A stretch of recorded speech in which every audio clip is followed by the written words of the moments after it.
Hey there, and welcome to part 3 of my PhD series. I just recently became Dr. Romero, and so I posted videos on my top 7 mistakes, my top 7 best decisions, and someone requested a part 2 to the mistakes video. And so today I'm doing 5 mistakes that I made as a PhD student, focusing mainly on health-related mistakes that I made.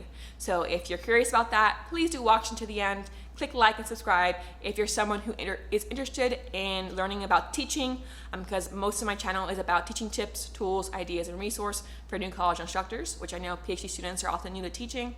But let's go ahead and get into some more of my mistakes.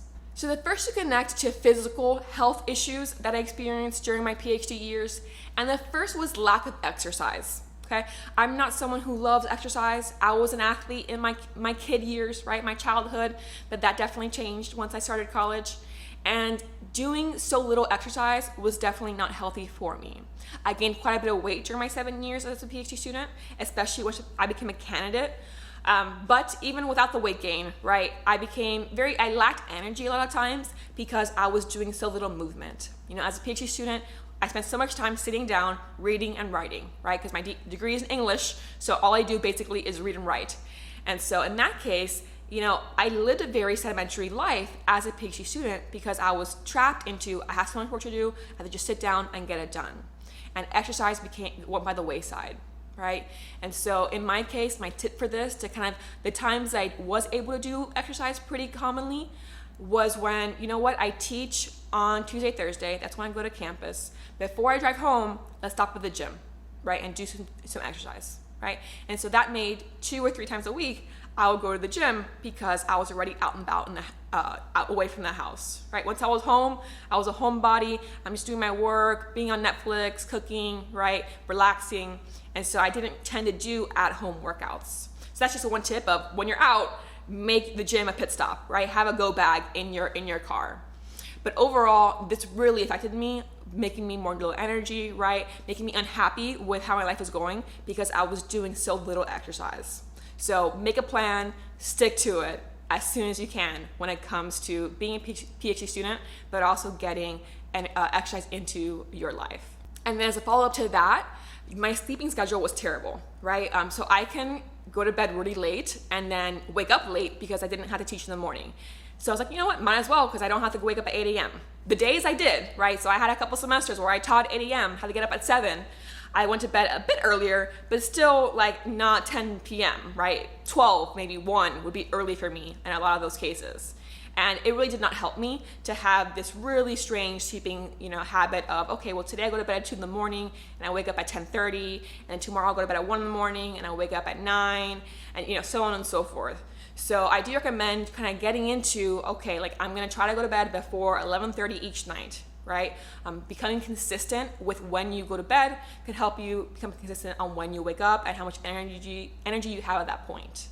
Because in my case, sleeping, I'm thinking so much about my work, about my teaching, about fun things, that it takes me a while to fall asleep, right?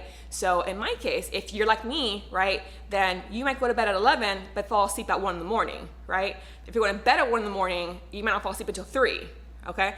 So I definitely think a mistake I made was having such a terrible sleeping schedule. So if you can get into one that works for you, that's not too late, going to sleep, okay, that helps you get up a bit earlier, I recommend it for you because I think it would really help me out, again, with that energy development during my PhD years.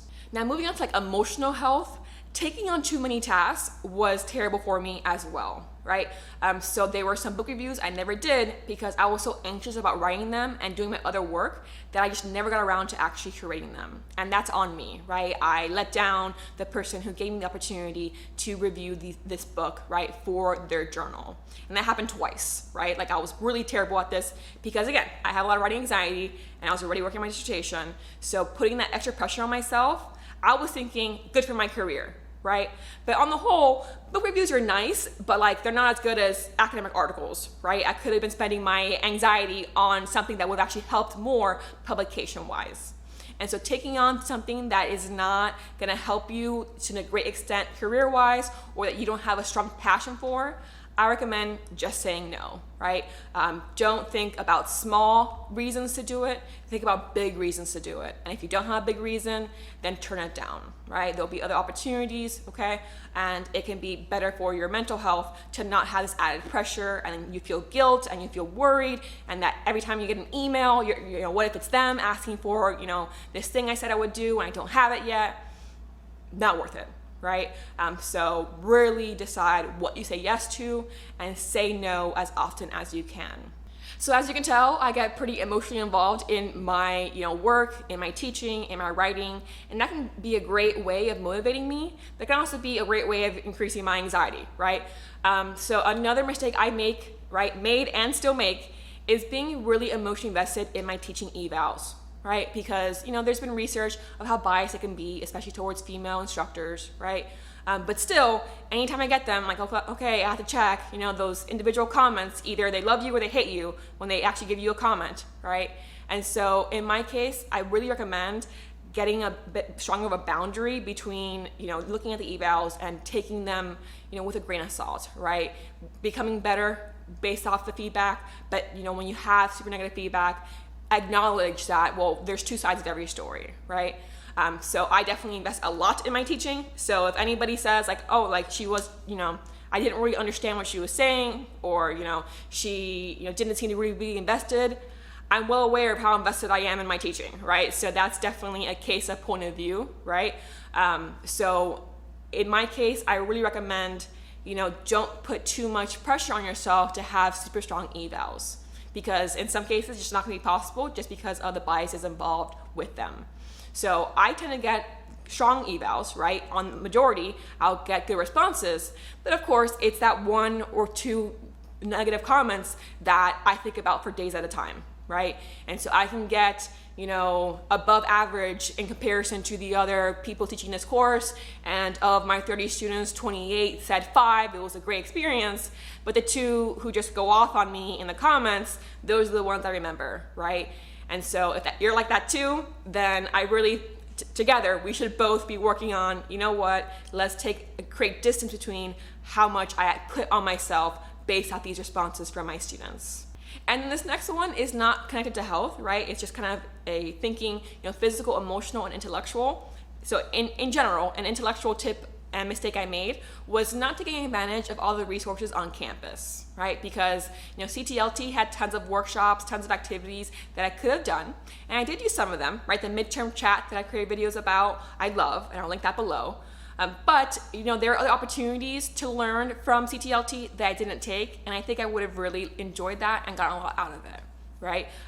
Going to counseling services. I did some of the meditation workshops, and like where they actually like take like your pulse, and you do like a visual meditation, and then a deep breathing one, and then like one of those like where you're like you tense and then release, whatever, and it actually records like your pulse during that time to see which one caused you to become the most calm, right? Which has the best effect on you. And that was amazing, right? Deep breathing was my top, followed by visualizations. But it's something that I did, and that was great on my part, right? But I didn't really check out tons of the services, you know, in that building, or tons of CTLT services. I have no idea what other services are there that I never actually use. Grad school had tons of workshops. I went to like 2 of them, right? And so I do think a mistake I made was not really being more assertive in checking out, okay, what events are on campus that are professional development or research, or just like ways to network, ways to make friends outside of my department. I could have done that, right? And I didn't. And so if you're early on, I do recommend seeing the events happening on your campus, and, you know, when they're happening, right, in person, and going to them, right? And networking and making friendships, learning new information, right? Strengthening your skills, because if they're free, why not do them, right? And so those are, you know, some tips. Again, if you enjoy this video, please do click like and let me know. If you have your own tips that you want to leave in the comments, please do so. And I'll see you next time for a teaching related video.